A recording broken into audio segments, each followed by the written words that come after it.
Bonjour à tous et bienvenue sur ma chaîne, j'espère que vous allez bien. Aujourd'hui on est reparti pour une autre vidéo, il fait extrêmement beau dehors et ça fait tellement plaisir. Et avant tout, n'oubliez pas de vous abonner à ma chaîne et à ma liste de diffusion parce que je vous écris toutes les semaines pour vous apprendre à vivre votre meilleure vie. On parle de compétition, je trouve que ce thème est très récurrent, notamment avec le fait du changement de système pour entrer à la fac, etc. qui en débat. Moi ça me fait beaucoup réfléchir parce que je viens d'un pays où il y a extrêmement beaucoup de compétition.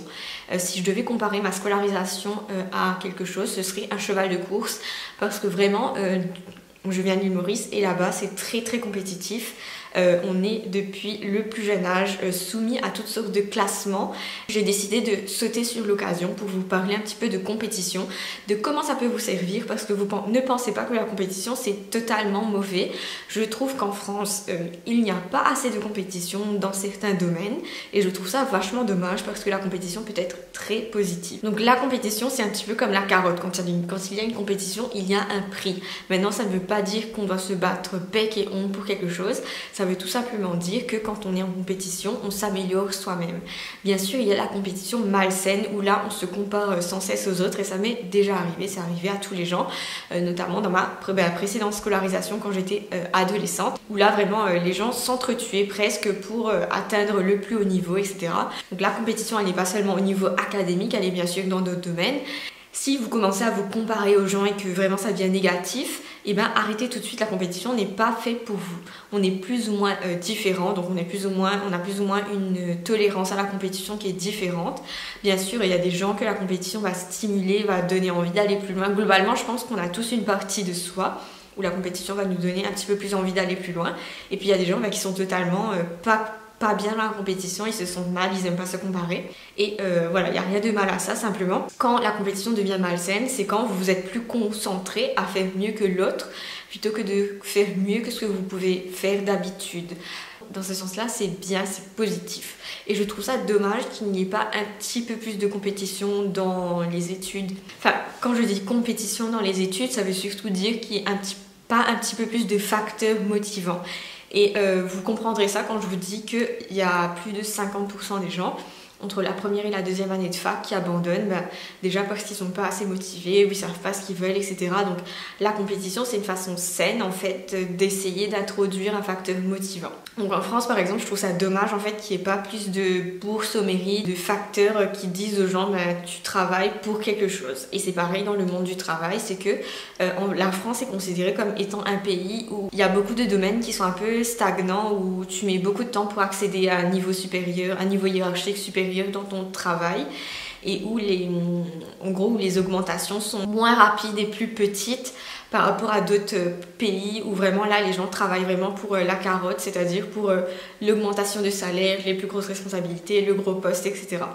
Il y a des trucs malsains, mais je trouve que c'est plus positif de travailler pour quelque chose que de se dire que tu travailles pas pour rien, mais tu travailles, tu stagnes et tu peux pas évoluer. Je suis vraiment accro à l'évolution. Et c'est pas grave si vous pensez que c'est mal, moi je sais que c'est bien pour moi, je suis vraiment accro à l'évolution. Je pense que c'est sain d'être quelqu'un qui court vers un but précis.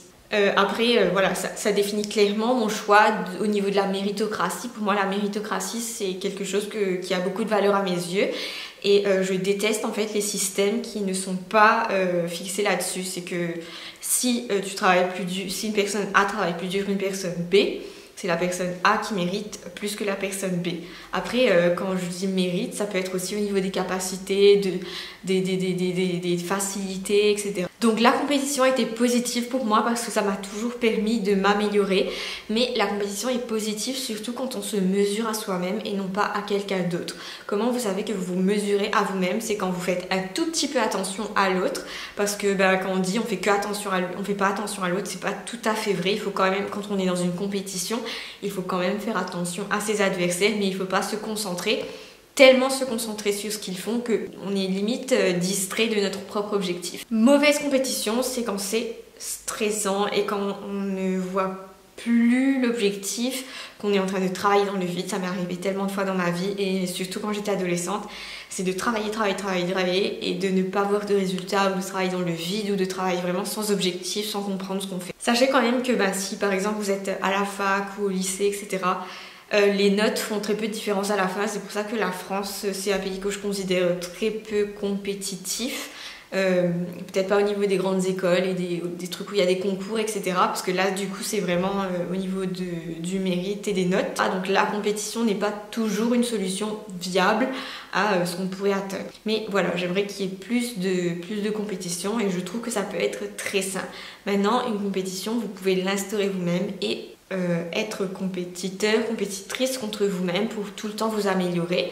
Pour ça, il suffit de se fixer un objectif, une carotte pour que vous puissiez avancer. Tout le monde en a besoin, il n'y a pas de mal en fait à ne pas pouvoir avancer sans objectif, sans gain à la fin.